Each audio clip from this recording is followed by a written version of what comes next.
Bom, então eu começaria por referir aqui o cartaz que está aqui posto sobre o fórum, portanto, deste ano, que o tema é Património e Participação Democrática.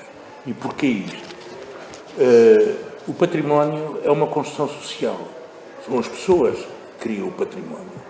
É evidente que ele tem uma materialidade que tem que ser preservada, porque senão depois também não há nada. Não é? Agora, essa construção tem que ser com a participação das pessoas. Não é? Mas não é uma participação qualquer, é uma participação democrática. Tem que ser numa base dialógica entre as pessoas. Portanto, e foi isso que se quis afirmar portanto, com esta designação do património do Fórum deste ano. E daí também o termos dividido em três grandes blocos. Um, que era a lei de base do património cultural, numa perspectiva de como é que ela foi apropriada, quer pela administração central, quer pela administração local, quer pelos próprios cidadãos, seja em grupos ad hoc, seja em organizações de defesa do património. Portanto, são estas três vertentes, portanto, que têm a ver logo com portanto, a primeira questão que se pôs em relação ao património. E depois, como é que isto acontece na prática?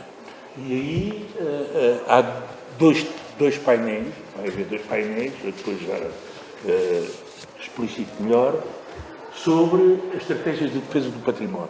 Um, com base até em trabalhos académicos, e aqui a importância dos trabalhos académicos é trabalhos no terreno, portanto, com conhecimento real das situações, e depois com exemplos concretos de que as associações têm vindo a desenvolver na sua ação. Por último, uma questão que é primordial e cada vez mais, que é a questão do património e educação. Como é que é isto? Quer dizer, onde é que nós vamos buscar isto? E aí há, de facto, também, há exemplos, portanto, de intervenções, há também uma intervenção de um trabalho, a partir de um trabalho académico sobre esta intervenção mais educativa, no fim de contas, com a população escolarizada, não é? E aí também tivemos uma certa atenção, que é o que é que nos currícula tem a ver com a educação patrimonial. Portanto, foi feita também uma pesquisa em relação desde o pré-escolar até ao secundário, nos vários currículos, nas várias disciplinas, não é? O que é que havia? E não é como muitas vezes, grosso modo, se faz. É coisa do património, então vai para a história. Se for coisa do ambiente, isso é coisa das ciências naturais. Não. A questão do património é transversal a várias disciplinas.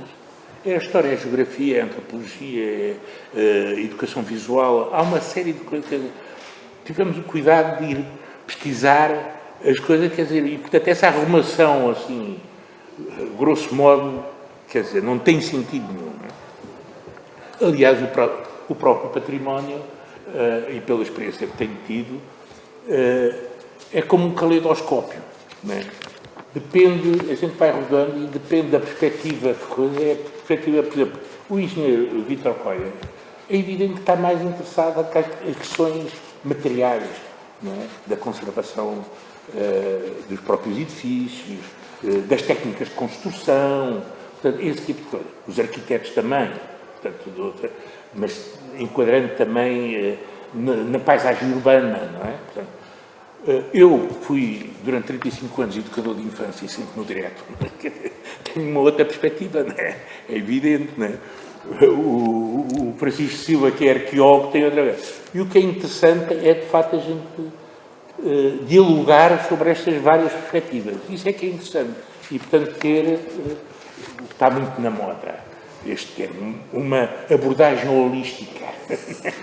Quer dizer, mas a abordagem holística é estas coisas e ao mesmo tempo nesta relação dialógica, em que as pessoas sejam capazes, não se fechem no seu ninho e na sua área científica, não é?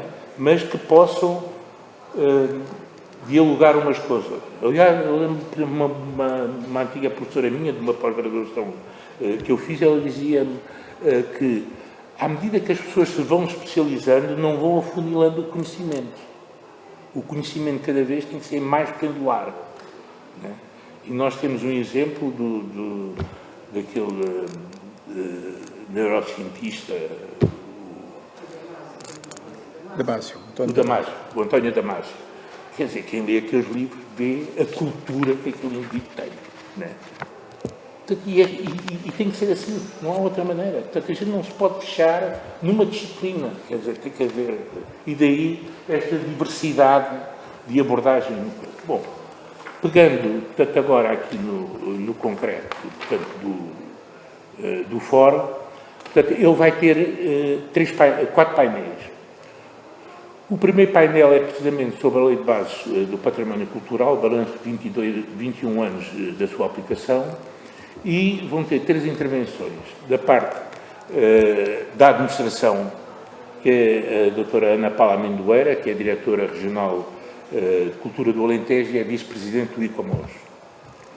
Depois, a nível dos municípios, é uma intervenção, até tem o título que é Os Municípios e o Património, uma relação nem sempre fácil e eficaz, que é do professor Fernando Nunes da Silva, que era professor no Instituto Superior Técnico. Por último, da doutora Sofia Macedo, que fez um doutoramento precisamente nesta área, que é as associações de defesa do património e a democratização do património. Isto é muito importante, não é? Que às vezes alguma elite acha que a coisa é... Essas coisas de cultura está lá em cima. Não, as pessoas, quando conhecem as coisas, e o conhecer não é, por exemplo, em relação a um edifício, saber qual é o número de polícia, não, é conhecer a história, a narrativa daquilo. Porque as pessoas, o que lhes interessa, não é? O que é importante é, de facto, as narrativas que se constroem ancoradas em determinado tipo de coisa. E isso, quer dizer, vem também da minha experiência como educador de infância, não é?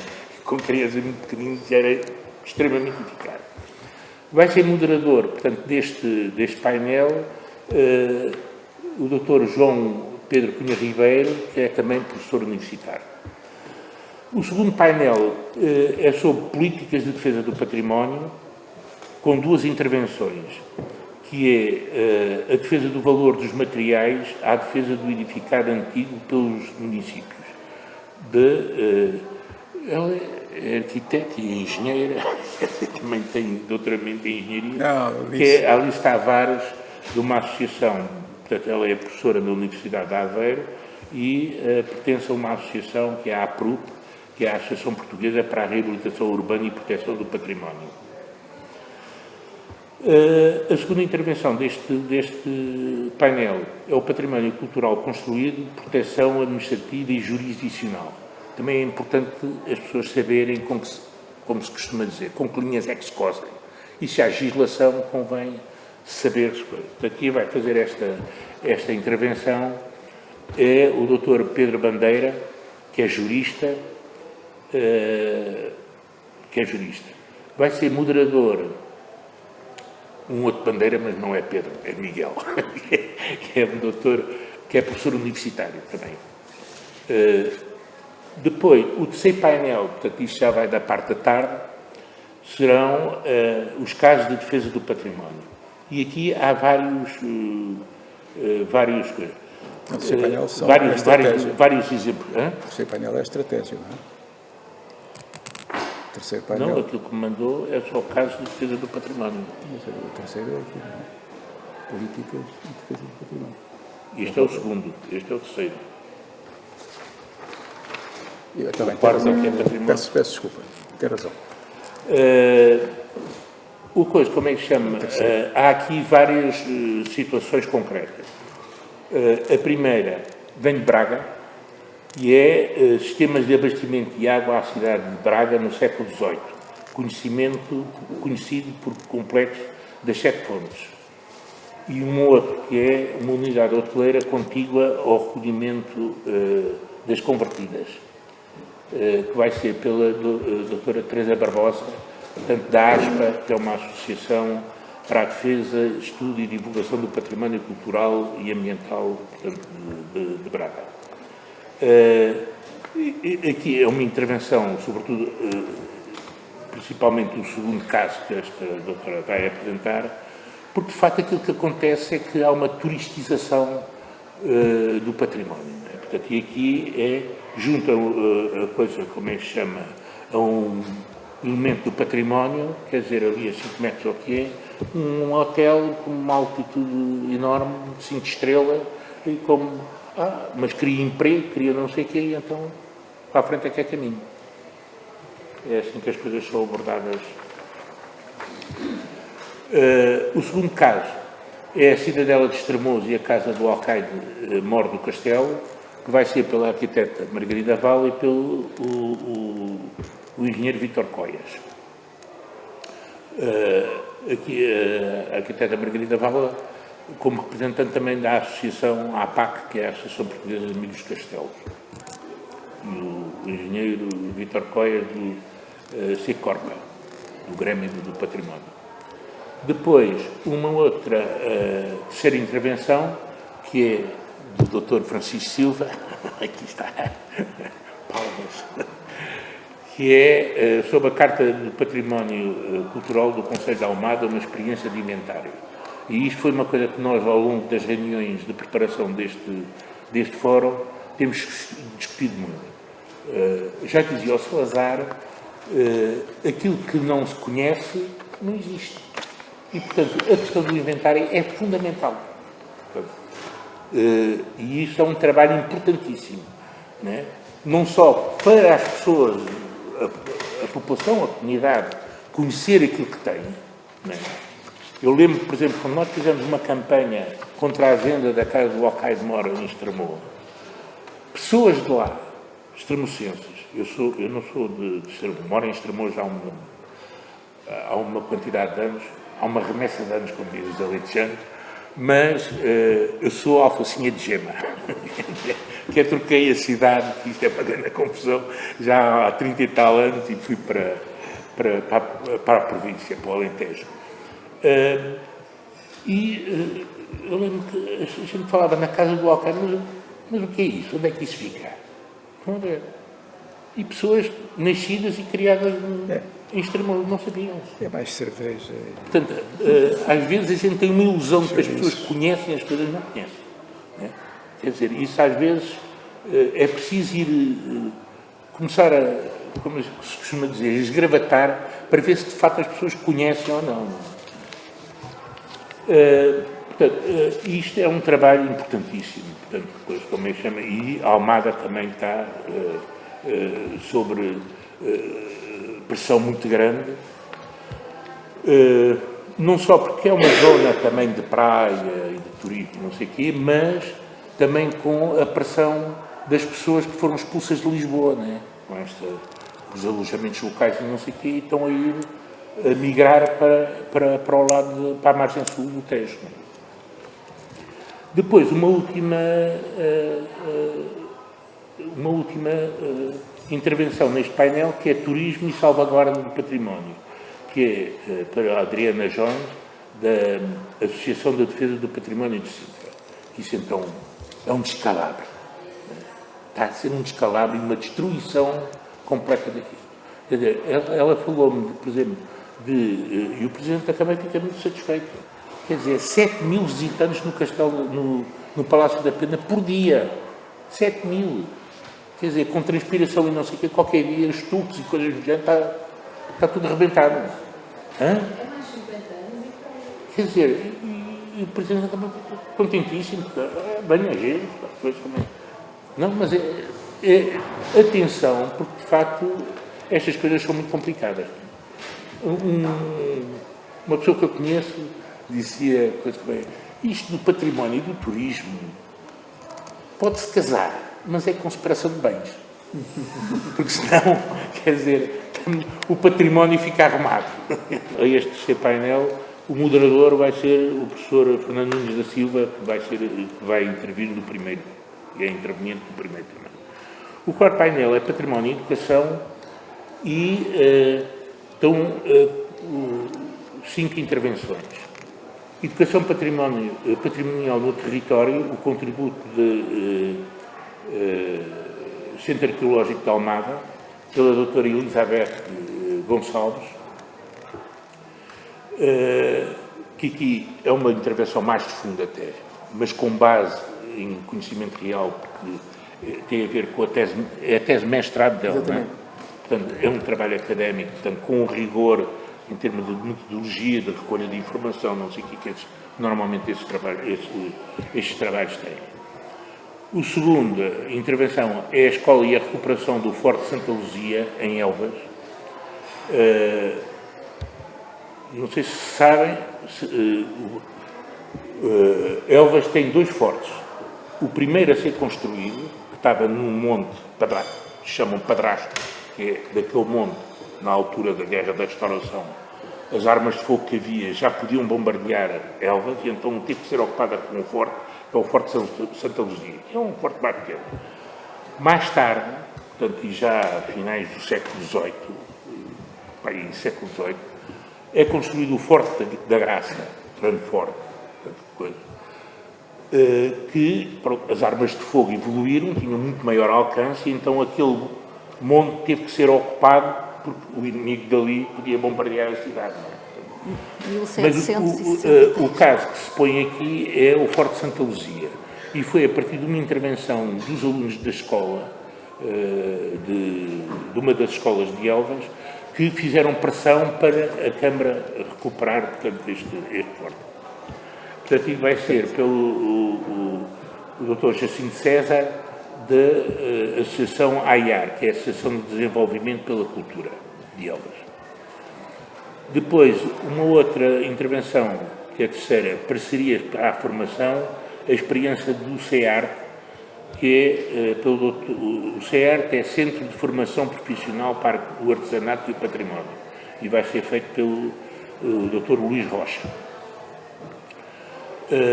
E é um caso concreto de uma intervenção que eles estão a fazer, portanto, num convento, portanto, em Coimbra, e ao mesmo tempo a fazer formação de pessoa, formação profissional na área do restauro.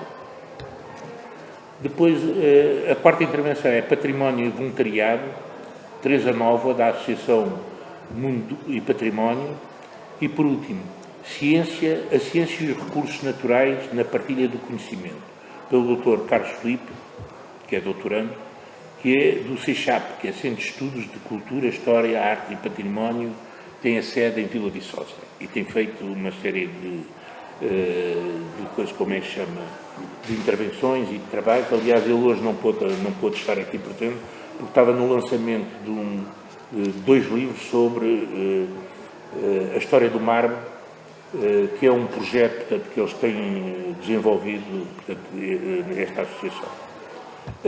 Este painel vai ser moderado pelo Dr.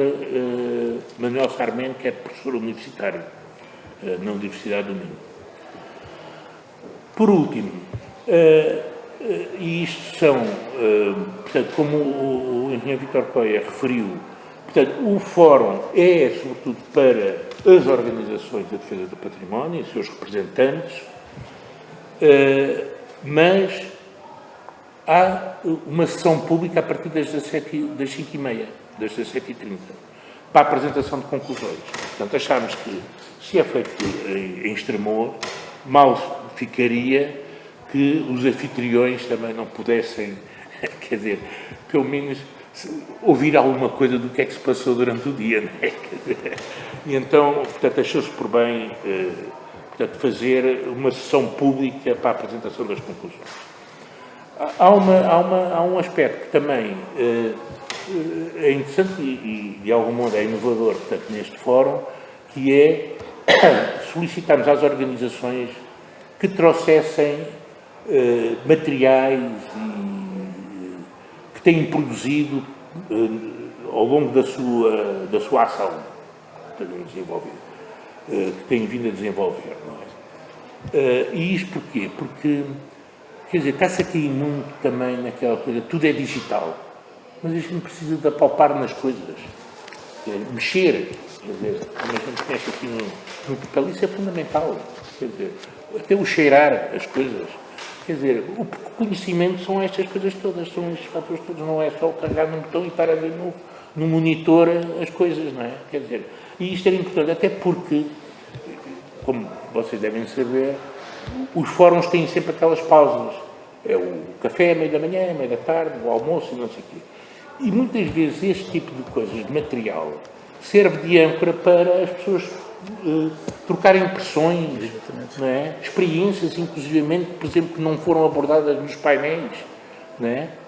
Porque há pessoas que vão participar no fórum, mas que não vão intervir nos painéis como oradoras, portanto, mas podem ter coisas para dizer, não é? Portanto, isso é importante, quer dizer, e até poder criar parcerias uns com os outros a nível local ou sem ser a nível local. Epá, olha, eu estou a fazer isto e tu também, epá, mas olha que isto era giro, podemos trocar impressões e tal, para ver como é.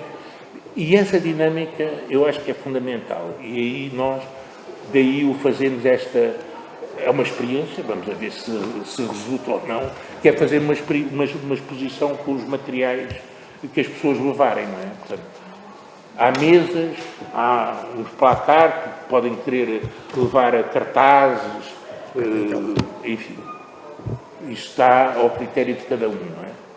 Portanto, e pela minha parte, acho que já falei demais.